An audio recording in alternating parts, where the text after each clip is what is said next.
All right, let's talk energy systems.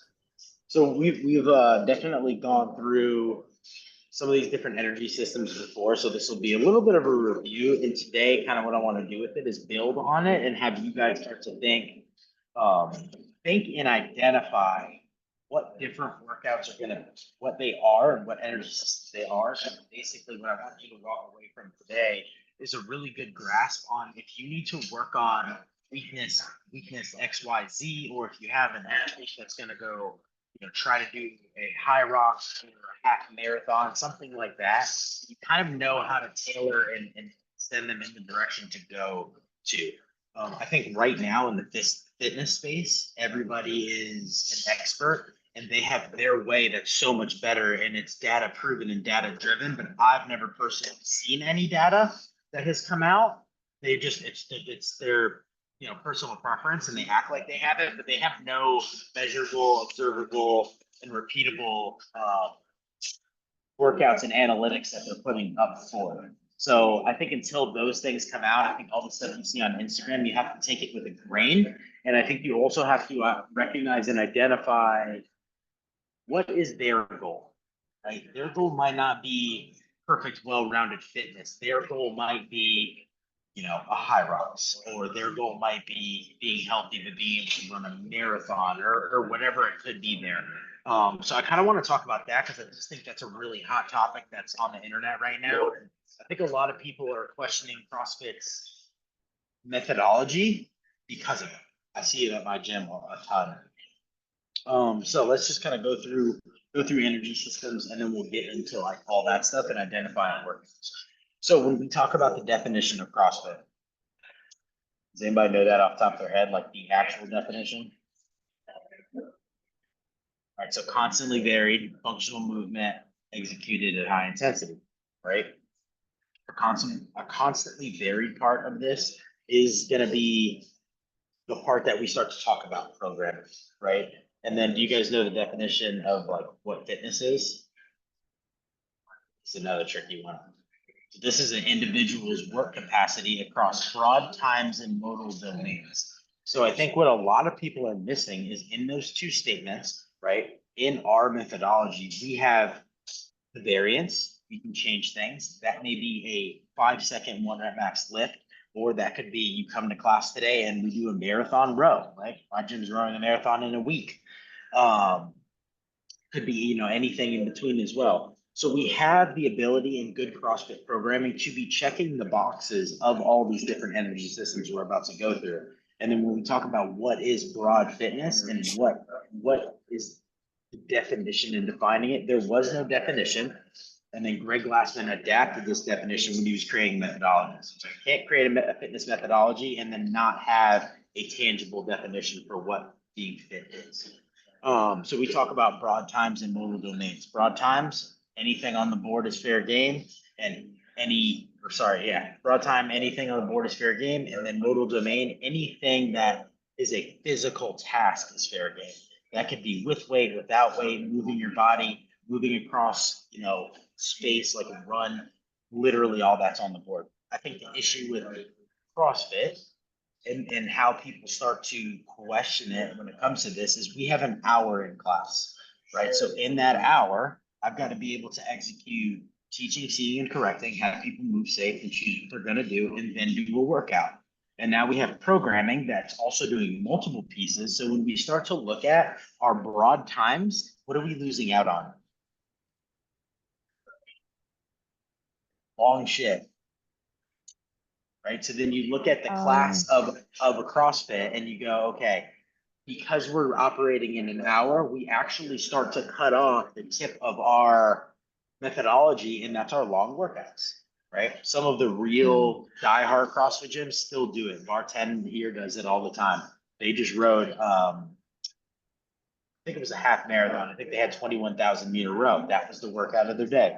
The way they structured that was you could come in, you can get on a rower, you could row your 21,000 meters, or you could come in and row 50 minutes because you had to be at work on time and get out of there in the hour. I think a lot of gyms aren't doing enough of that. So as I get into these energy systems, I want you to keep in mind that CrossFit methodology is encompassing, we just sometimes hinder our imagination because we're hindering it into an hour space and time. Right? Does that make sense so far? All Yeah. right. Phosphagen system. Let's test you guys. What is that for? Goddamn, That's Lisa, how'd you pass your level 1? Go ahead, dude. that's like high power, Yeah. high intensity. Yeah. Extremely high power, maximum Duration. output. Yeah, very Mhm. short duration. That's like a 10 seconds or less effort. Give me an example of what that would look like in a workout. First Oh. 10 seconds on the air bike. Yeah, 10-second sprint on the bike. Boom. All right. That should open up your imaginations. Could be a 50-meter sprint, a 100-meter sprint. Could be the same thing on a row. You know, could be anything like that. What's another one? Not a monostructural. Power clean, squat clean, any type of Yep. Any Olympic kind of lift. weightlifting. Yeah, Yeah. especially Olympic weightlifting, right? Because a lot of recruitment of muscle fibers at one time, very explosive too. Yep, you would hit them. Doesn't matter if you're doing your 100-meter sprint or your 10-second sprint on the bike, or you're doing a 1 rep max squat clean. You're gonna hit it, and then you have to do what? Rest. Rest. Yeah, you've got to rest. So this energy system, we will regenerate. So a lot of times in class, you know, you have athletes and they're kind of like, 3-minute rest in between sets. I'm bored. One, push them harder on what they're doing. It may be heavier, it may be sprint harder on the bike, whatever it is. But that rest is how we're going to regenerate that. So that rest is actually really crucial to now putting the same power out. But if we look at something like a strength work, and I've got 5x3 back squats, and I do my heaviest possible 3, and then I get back on the bar after a minute, there's a really high chance I fail, right? I can't recruit the same muscle the same way as I did on that first set. If I rest 3 minutes, then there may be a good chance now I can recruit those same muscle and hit those 3 without failing. So, phosphagen system, we need to have rest. So Okay, question.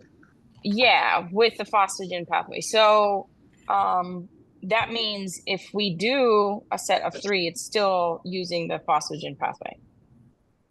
Yeah, if you built it to like a set of 10, 15, and that time duration now is starting to build, then you're gonna touch on it, but then you're gonna start to go into glycolytic.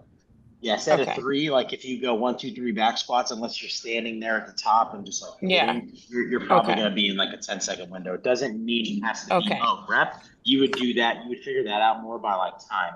I guess like I just look at it, I've been looking at it more like exact, like if it's not 10 seconds, like more literal in that sense. Because 3 back squats will take you maybe more than 10 seconds. You know what I mean? Depends how fast you go. Some people are gonna go boom, boom, boom. Some people are gonna do one, stop, breathe, think Right. about their life choices. But like and the barbell on their back. if it's a heavy 3, it's gonna be probably more than 10 seconds. Maybe it may be. So maybe it's doubles. Maybe it's not triples. Maybe it's a single. Okay. You still See, need to I'm rest. just And you still still are going to yeah. need to regenerate. Okay. So like Okay. if we have a muscle fiber, right? This big circle that's our slow twitch, right? That's our aerobic system. So if I'm moving in a 40-minute workout, eventually I'm going to burn out all my little fast twitches in here, and I'm going to end up with just this one big slow twitch, right? Now you have fast twitch A and B, right? You have these like medium ones that are in there, right? Mhm. And then you have all these little tiny guys that are in there. These tiny guys are these like helping to get that really top end max recruitment, right? So even if it's a set of 3 that takes 15 seconds, that first rep or 2, all the tiny guys get erased. And then the next rep, all the medium guys get erased. And it's just different speeds of different muscle recruitment that's going there. Eventually, let's say you do a set of 5 and you erase all these guys. As you rest, they're going to start to pop back up basically. And then you get to use them again. Extremely fit people can do a long, like oxidative workout and get a little bit of a regeneration even though they're still moving. And then that's how you see like a CrossFit Games athlete that does their long run, swim, bike, whatever it is, be able to have like this push and sprint at the end because they're so fit. They're actually able and train their bodies to regenerate a little bit of it. It's not to the full extent, but a little bit of the fast twitch to use it on the back end.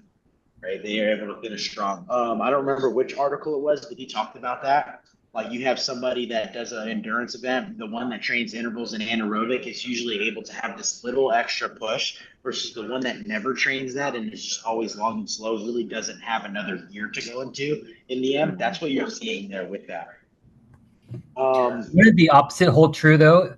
If you are training more endurance, then you would probably be more efficient at utilizing fat in the oxidation process. So if you're doing longer endurance and you're training that you would be more efficient at using that piece. Yeah, but fat isn't a gas pedal.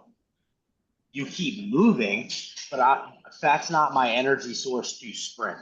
That's correct. Carbs, right? But I'm thinking that it would, like if you're working more anabolic stuff to be better at that, like that burst of energy, would it hold true on the opposite side? That if you're training more endurance stuff, then you would probably be better at using. Get more efficient at using fat. I'm sure it would. I think on that, I don't know that answer 100%. On that note, I think that's where you also start to look at like why are we training endurance stuff, right? Because if I say I'm a CrossFitter and I'm going to go to a competition and I may have one very long endurance event, being really good at endurance events doesn't do me any good because everything else is going to be 5 to 15 minutes. You know what I mean? So I think the why really starts to come into play with that there too. Or are you training for, a half marathon or a HYROX? That's where the endurance is going to start to become a little more important as well. I think HYROX is especially interesting. I'll kind of get into that as we go to what my opinions are there. But unlike CrossFit affiliates, if you watch the games, it's like there's always one of these damn long ass events where there's like 5K or even longer, or the marathon row. I mean, at that point, like if you're not training some sort of long, steady piece, like I feel like you may be missing on that. If you're a games athlete. So, okay, let's say you're not though. Let's say it's just a local event and there's a 5K programmed in this. Do you want to be trained to win the 5K? Or would you rather be the guy that's going to be trained to do well in the other 4 events and do okay in the 5K? What wins a CrossFit competition? CrossFit specifically. Right? We need to be good at everything, not a specialist at anything. If you're a specialist, you probably are not training this other stuff, and you're probably not going to do well there. Right? Because then what haven't we developed if we're just always long and slow, what's not developing? Sustainable. But what I'm seeing is you'll be sustainable. You won't be explosive. You won't have a high.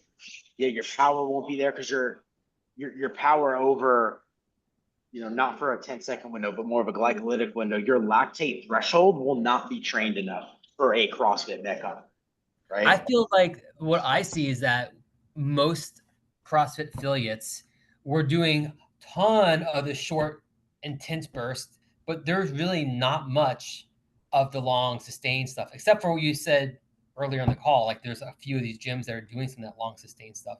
But rarely are we doing workouts, maybe on a Saturday workout when it's a partner workout, where you're going like a 25, 30 minutes. I'm going to also play devil's advocate to it. Where's your heart rate at in that 60 minutes? Not just high. Because you're just Yeah. it's higher than you think. Just because you may have a 15-minute workout like window of actual Metcon. Let's say you're building weights and you're moving on intervals, your heart rate is probably over zone 2 for a lot longer than you think. So you are going to have that heart rate there. And then another thing is too, I had this the other day in my gym. It was like a bike. I don't remember exactly. It was like a bike, a box, jump over, and a burpee interval. The actual interval was a very aggressive 2 minutes of work, but we had interval after interval after interval. What was that workout actually? It was a fucking 40-minute workout we ended up doing. It wasn't a 2-minute workout because there was rest involved. It was actually a 40-minute workout. So sometimes they're there and we don't always realize it either. But you're basing it on time. I'm basing it on energy systems that we're training. whenever if you're talking about the length of time, but those are really hard, intense bouts, we're not getting zone 2. We're getting zone 4 or 5 or whatever it is. And my Okay. point is that as affiliates, we don't train zone 2. We always And train. in my real opinion, I don't think you really need to. I'm strong. I'm pretty strong in that. Like zone two is such an easy effort. I'm not saying it's not beneficial at all. But if you're going to an affiliate, I think 5 days a week, and you're training in class workouts, you'll be able to go out and run a 5K. You can go do these things. Are you going to win? I'm not saying you're going to win. You can go do a high rocks. Are you going to win? I'm 100% not saying you're going to win. That's where we start to talk about, okay, what are you doing and why? And that's where specialties start to blend. But like, I think personally, I think Zone 2 can be very beneficial just to move and build an aerobic system. But I think it's very overrated for what's on the internet right now, right? We're going back to the 80s when we thought cardio and the only way to build cardio is to be on a treadmill for an hour. And we know that's not true. That being said, if you're training 5 days a week in cardio and you've got a zone 2 day put in there, which I do that, I do zone 2 all the time. It is good for the immune system. It'll burn more calories. So if you're trying to, lose weight and do all these things, all of that's going to be official. I just think a lot of people are putting way too many eggs in that basket and then not doing what they're supposed to be doing on the flip side of things. Does that make sense? Yeah, so it's not like if you do these intervals and whatnot, that'll be beneficial to your cardio, but doing long stuff, with low You're gonna intensity like with won't the do the same anaerobic. for. Mhm. Yeah, with the anaerobic window, we're going to be able to build both. Are you going to be like an elite Right. athlete at aerobic endurance work? No, I'm 100% not saying that. But you will be able to build both versus if I only trained like really long zone two, when it's time to put the gas pedal down, I have not trained the anaerobic system. So like my lactate threshold, my VO2 max, those things end up suffering because I haven't trained that. To what I was saying earlier too, though, Justin, we're also bound. It's hard in class because we're stuck in an hour, right? Yeah. So I think you're right. In the average affiliate, I would love to see once, at least once every 2 weeks, that we did have something that was very long. Because we are talking about what is a CrossFitter trying to do? We're trying to be good general broad fitness. Not going to beat you in a 10K, but I need to be able to do a 10K. We are missing that. I just don't think it has to be at the frequency of like multiple times a week necessarily. Now, if But you're an I'll, elite athlete and it's a recovery flow too, then we're using it as different benefits and servings there as well. If I One of y'all had go first, whoever. if the ideal programming for me, because you hint on it, is that once every 2 weeks there's a zone 2, and you're mixing that in with a so what the 1 week is zone 2, the next week it is like bike intervals at 30-second on, 2 second, 2 minutes off, and full send. Really Like that to explosive. me is also getting onto that, working on that explosive system, the anabolic system, where we do it in CrossFit, but we don't do it at like minute or less bouts either. I 100% agree with you there. Like, I think if you were really gonna lay out like this beautiful CrossFit programming that is really fitting into the methodology, I think you see that. Here's the caveat: as a gym owner, and I think this happens a lot, and I think Mayhem also is playing the game of business. I will tell you right now, there's gyms, and it may not be y'all's gym, but there's gyms that if they come to the gym today and it is 15 rounds of a 30-second all-out sprint with a 2-minute rest, people are going to be piss upset. Even though that may make them the fittest and best athlete possible, people are going to bitch. So, like, I think it also really comes down to the culture of the gym and the education of the gym. So when people come into that, they're not throwing their hands up in the air going, "This is bullshit." So that's a little caveat in that that's outside of actual like um, just fitness, just the Karens of the world having issues.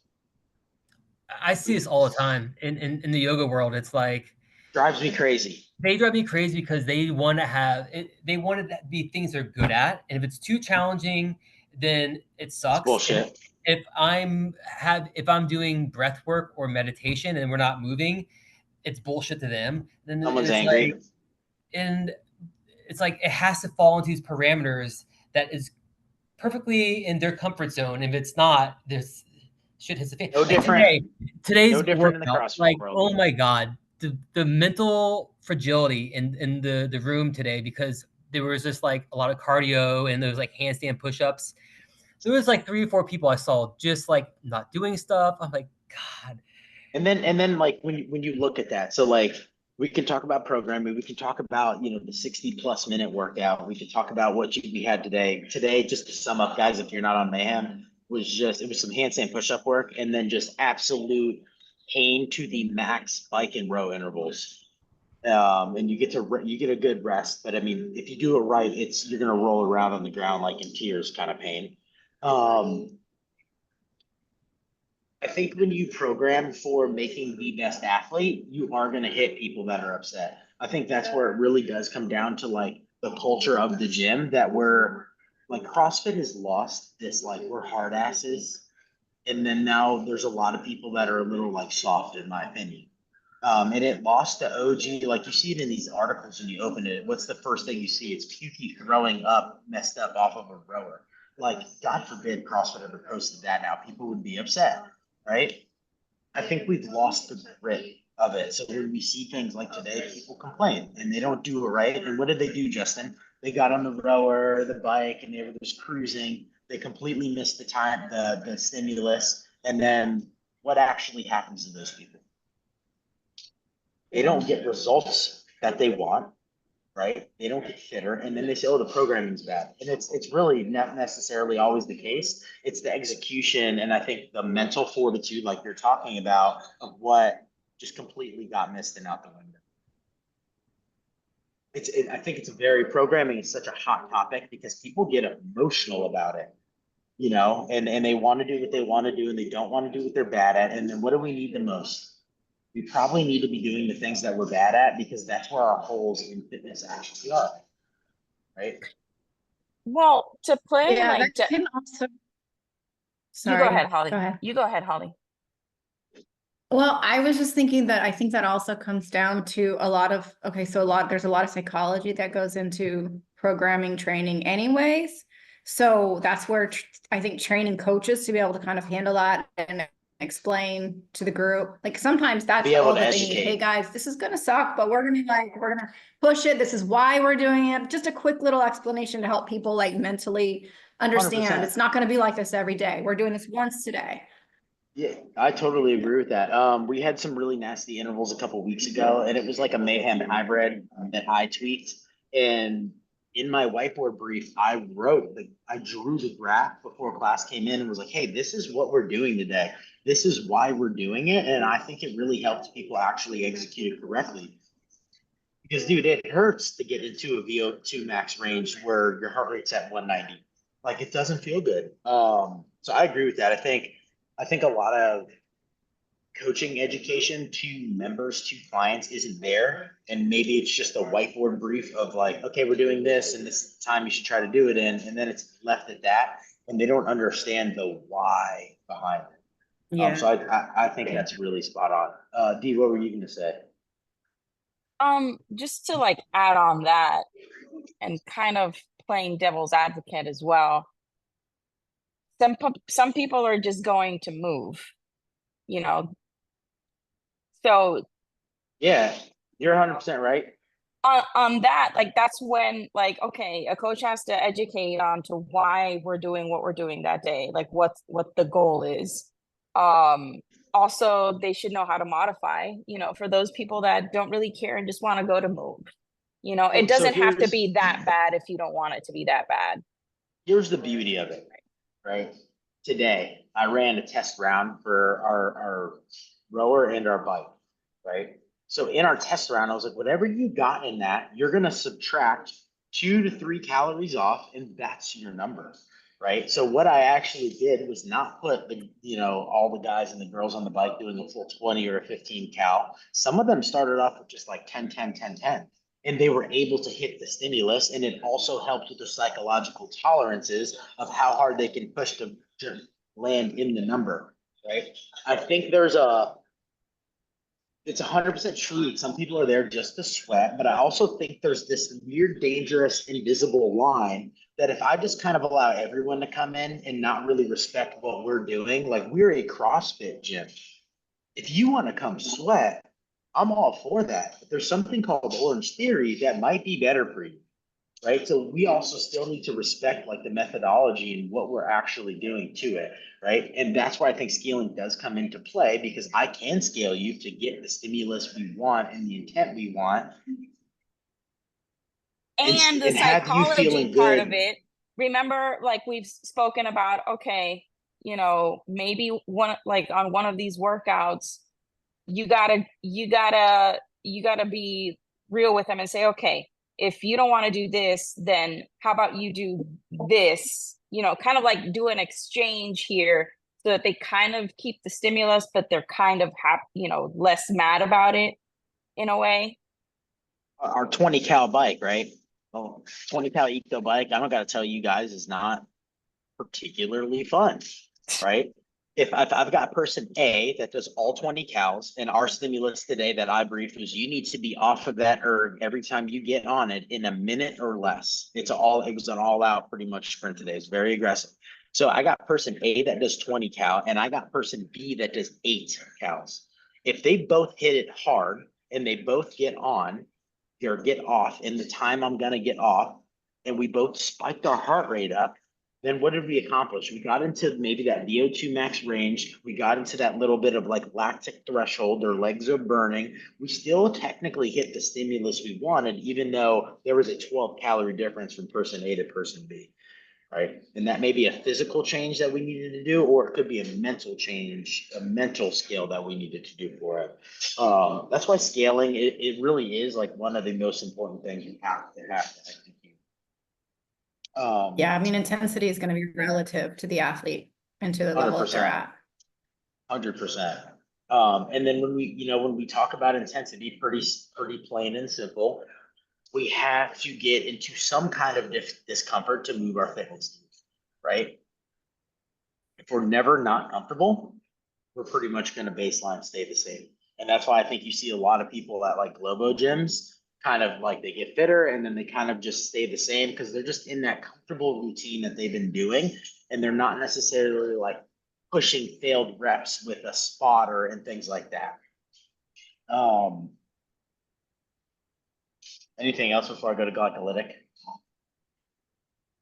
So this is where I think it gets fun for the CrossFit athlete. So glycolytic, moderate power, right? We're using carbohydrates to move and to put those power outputs, right? Anything from, we pass that phosphagen threshold of the 10 seconds, all glycolytic up to 2 minutes. So if we know from 10 seconds to roughly 2 minutes, that's glycolytic. What if I have a workout that's going to last that long? What's my pacing? I don't. Pacing? No, 2 minutes. I don't have to pace yet, right? I can go as hard as I can. So like that little window that you see on that little curved chart, you can pretty much send that entire time. That's where we see the elite Frans that are just sub 2. They just go hard in the paint. And then all of a sudden you see somebody else that has like a 2:30, 3-minute Fran, still an amazing time. They might have dropped that barbell. They probably had a second or two before they jumped up on the bar. So if you know you're under 2 minutes, there is no strategy. If you know you're over 2 minutes, now some kind of pace needs to come into play. So that 100%, it may be still really aggressive. It may drop down to 95%. So like our intervals on the bike and erg today, we needed to go sub 4 minutes on the cycle. That's too long to full out sprint.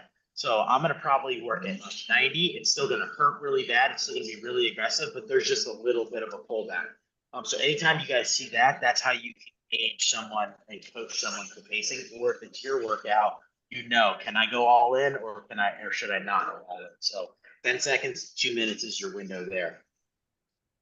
the glycolytic system continues. It doesn't just stop at 2 minutes, but at the 2 minute mark is where we start to see a blend. That's where you start to see the blend with oxygen and fat, the oxidative system, right? As the time goes, glycolytic may be up here, oxidative may be down here at 230. And then as we go, it's just slowly gonna start to tilt and shift, right? And So just the that's why longer they we say get- several minutes.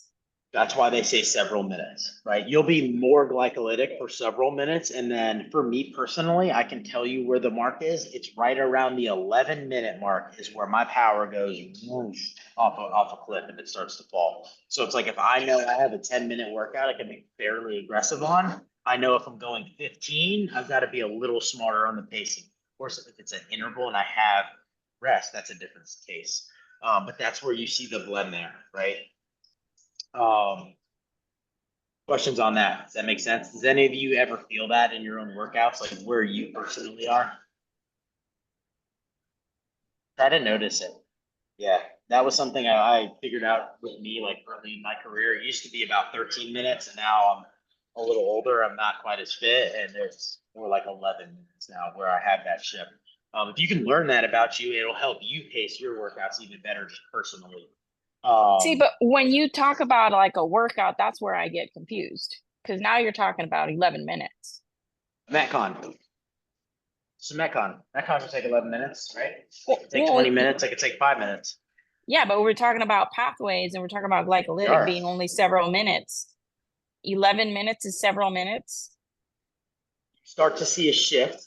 If you look at one of the like built out charts where this is rough, I don't think everybody's perfectly timed like this, but you'll start to see a shift in the teens. So it's like glycolytic is the primary, right? And for several minutes, it's primary. Remember, several is a very vague number, right? And if you see in the teens, now it starts to become like equal to the oxidative.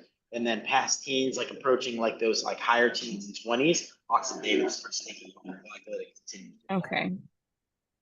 It's just I a think slow that's the important blend. thing. Go ahead. Right. Yeah. Like, so the important thing to remember is the oxidative pathways are usually all functioning, right? So once you rest for 30 seconds or 40 seconds, you can rebuild your phosphagen pathway and you can go for another hard and heavy rep. They're functioning kind of at the same time back and forth. So They're your blended for phosphagen sure. pathway can go for like, yeah, they start to blend. That doesn't mean that one's only working. It's just Yeah. they blend, they shift to the primary provider of energy, not just the only. That's a really good way to put it. The primary. Yeah, that made provider. sense to me. That's a good way to put it because Yeah. if we do an interval, right, and I smash an interval and it's a 3-minute interval, that was obviously a lot of glycolytic work that just happened. I get off that interval, what am I doing? I'm breathing heavy, right? My oxidative system's still working, even though I'm not like physically exercising, I'm still using oxygen for energy. And using that oxygen is going to start to clear the lactate. That's a byproduct. And then that's why I'm able to get back on my interval and then repeat the same, time frame or reps, whatever it may be for there. That's how that's able to happen. They work together to make us move. So like if you wanted to target, this is where it gets even more fun. Like when we burn carbs, when you burn glycogen, we accumulate lactate in our muscle, right? That's that burning sensation that at some point in time, if you don't stop, you're going to have to stop because your quads are completely blown up. Okay? If I want to target that, I can target that intentionally. And when we talk about a CrossFitter and a CrossFit workout, I think it's a very important system and process to target. Because if I only do long and slow, what am I not doing? I'm not ever hitting that ceiling of the lactate threshold. Now, if I can do a threshold workout where it's like I can basically interval the workout, and this is I think something you guys should always start to put it in. I can put a active recovery, which is like my definition of an active recovery. Let's say I hammer 20 really hard goblet squats and I get off the goblet squats and I'm walking like I pooped my pants, like my quads ain't working real good. And then I can get on like a C2 bike and just very slowly pedal and just have the quad continue to fire that muscle while I'm under like some aerobic duress and I'm breathing heavy. I'll teach my body under breathing and using that oxidative system to clear lactate out of a muscle group. So that's when we talk about some of these really, really fit people, like you can have them do Fran, and then they go out on this like light 800-meter jog, and then they come back and they're able to repeat Fran even though they never rested. Their bodies are trained to actually recover in that. So as CrossFitters, we have opportunities to do that, right? What would they be? A run, rowing, a bike, a skier, possibly. These things that are unweighted that are going to fire our muscle as we move through. Unpopular opinion, burpees, right? If we attack it right, we can actually use those things as recovery. If we sprint it, then we're not going to recover. We got to be in the zone to do that. So if you intentionally want to work things like that, you can. And then in Metcons, let's say the Metcon is 21 cal row, 15 thrusters, and 9 bar muscle ups. I can find a pace on the row that's a recovery pace that I'm still moving pretty well to be able to attack the thrusters and the bar muscle ups. You see where like the strategy can start to come into play. And if we, instead of doing intervals, hit our interval hard and then commit to moving and active recovery, we can actually get fitter because we can train our body how to do these processes. Rather than hitting our interval and laying on the floor, we don't train our body to do these processes. Make sense? Mm-hmm. So as a CrossFitter, when we look at our like oxidative system, that's one of the most beneficial things for us, because where are most of our workouts going to land? Even in a competition, yeah, they're going to be glycolytic. They're going to be probably somewhere in the 5 to 20 minute window in a comp. And if that's our goal, we need to train a lot of that. Does that make sense? You guys following that? Yeah, I think I'm finally following all this.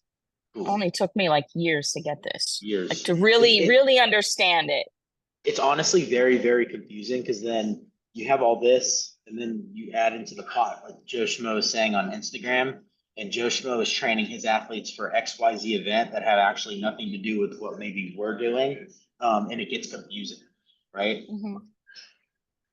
You talk about like a games coach that's talking about, well, this is better programming. For your elite games athlete, yeah, it totally is. For general fitness and being extremely fit and just being a well-rounded person, it probably isn't. So like that's why I say like goals and what are you trying to do is really, really important.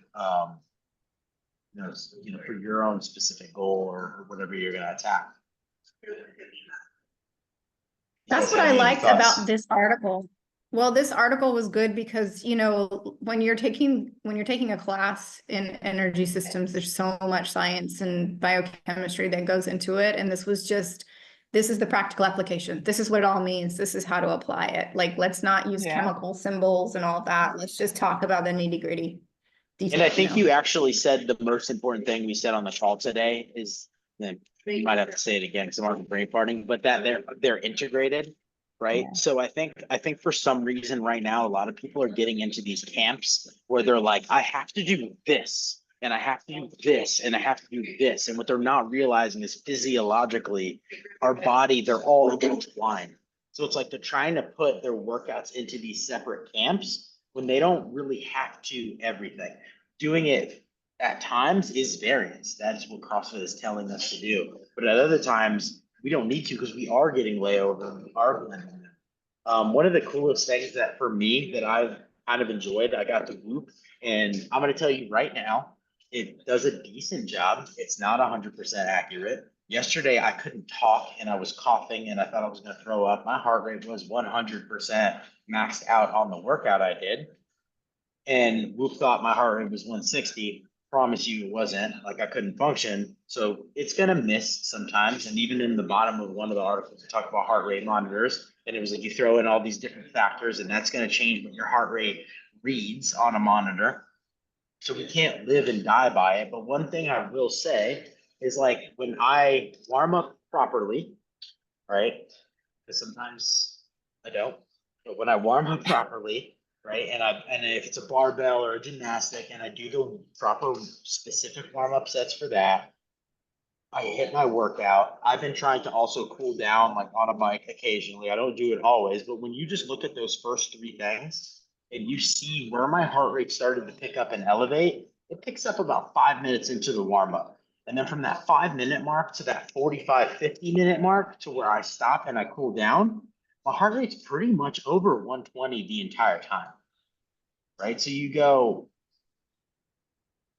I have this heart rate of a zone 2 work for an extended period of time, even though I'm not like just on a biking the entire time, right? I have these little down periods of lulls and things like that. And like, granted, I'm saying that from the point of I'm not hitting a squat set and then sitting down for 6 or 7 minutes. Like we're moving through that hour the entire time, whether that's a barbell progression or, loading weights.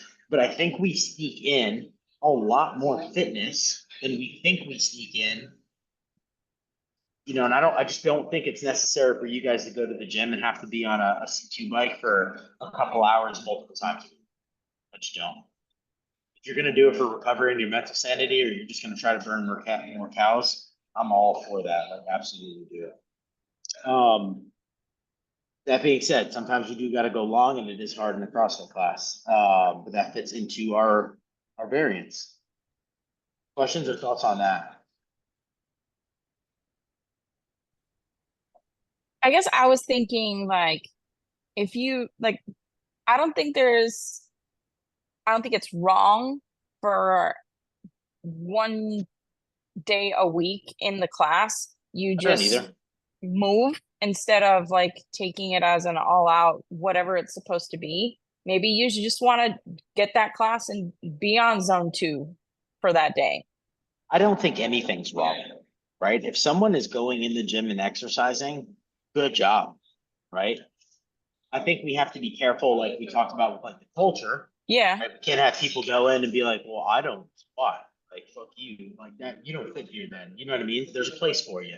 But if you're going to the gym and working out, like, good job. Keep doing it. Like, I don't think there's anything wrong. And I think, especially with social media, there's so many people saying, well, mine's better and yours is wrong. And I don't think they should, and no one should be doing that. Like, if it's working, it's working, right? If you're happy doing it and I want to go and do every single day 150 burpees for time, like if we look at that and go, is that person going to be obese? Probably not.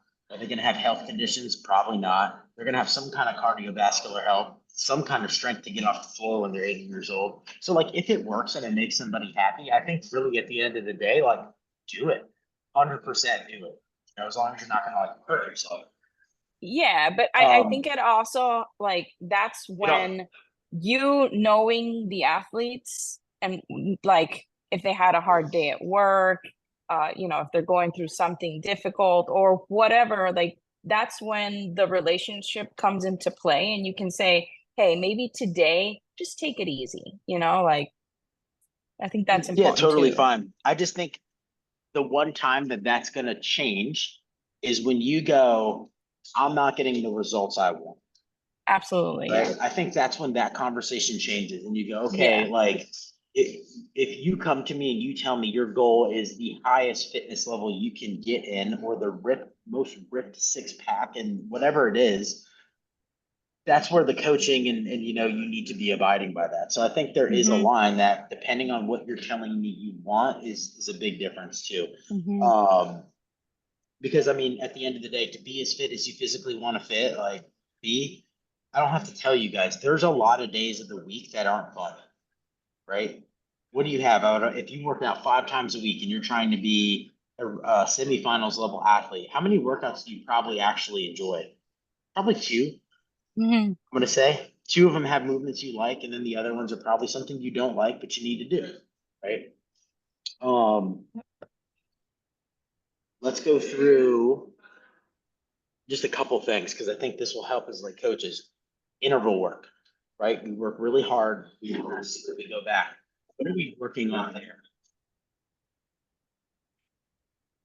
The VO2 max. Both. Right? We're hitting like primary.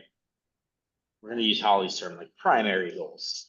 right? VO2 maxes, like lactate threshold maxes, like those are gonna be pretty correlated, because if the lactate threshold hits, I can't keep pushing. Like I'm gonna have to break, I'm gonna have to rest because my muscle's about to explode and I'm on fire, right? It's stopping me. So we're kind of hitting both of those. So when we have interval work in class, I think that's a really good part of the whiteboard brief to get people to buy into what's going on. Talk about lactate threshold. When we have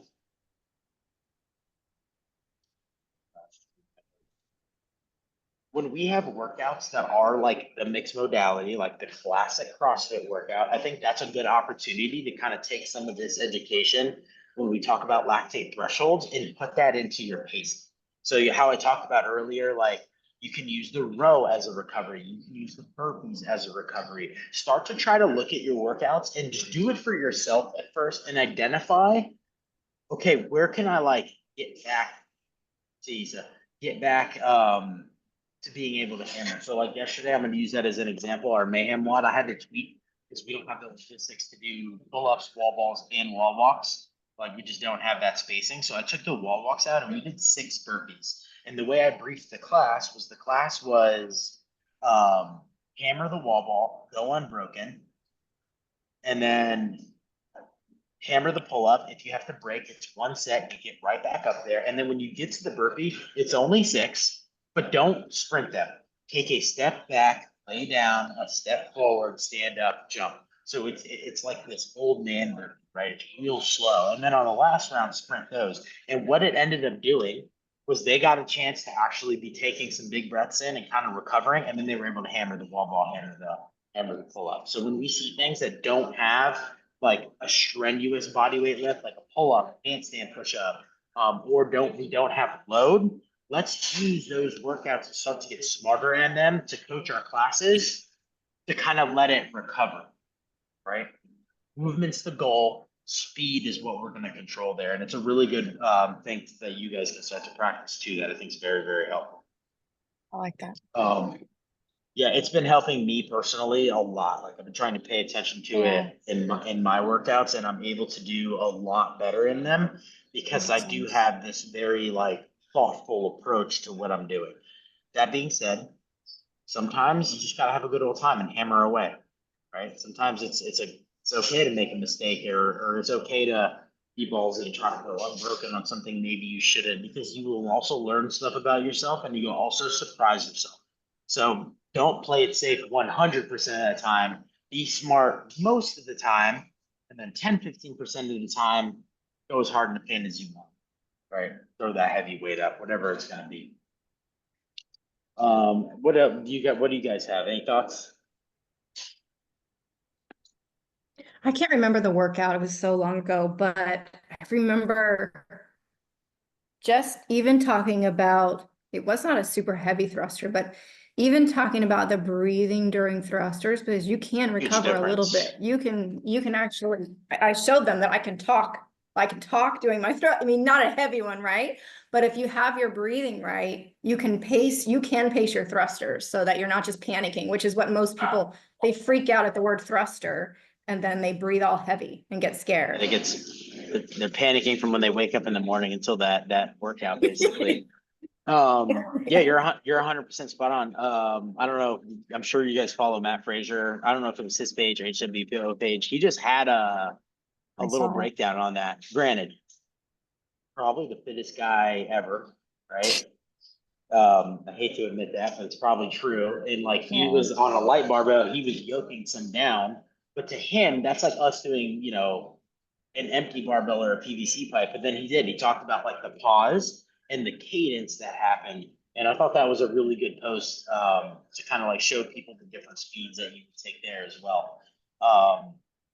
The old saying, slow is smooth and smooth is fast. It really does bode true to a lot of things. Like, where do we lose most of our time? It's when we're not moving.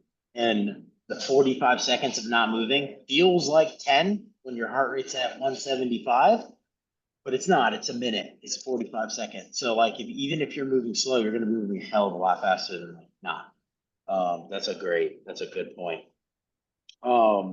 If you guys want, because we talked a lot about like lactate work. If you text me, you can text me in the group or on the side, something that blows up on you really bad, I will write you a lactate clearance and a lactate stacking workout and kind of like instructions on how to progress it so you can target something specifically. So like if I was going to use myself, I would say quads, right? And you can target that very specific as well. It can become like a little bit of strength work even with it. It's not necessarily just like endurance and stamina. So if you guys want to do that, I'll be glad to do that just to give you some like eyeball examples of what they are and also a feel of in the gym of how that would go down. That's like really heavy. Like Chris Hinshaw does that with a lot of his athletes. Other than that, I think I am good. You guys got anything else before we call it a day? You guys real one last thing. Did you guys take away that in CrossFit methodology, if we variance well, we should be covering all of these bases? Cool. If you don't take anything else away, that's what I want you to take away. Okay. Sometimes go for that 20,000 meter row. Yeah. All right. I'll see you guys on Thursday. Bye, guys.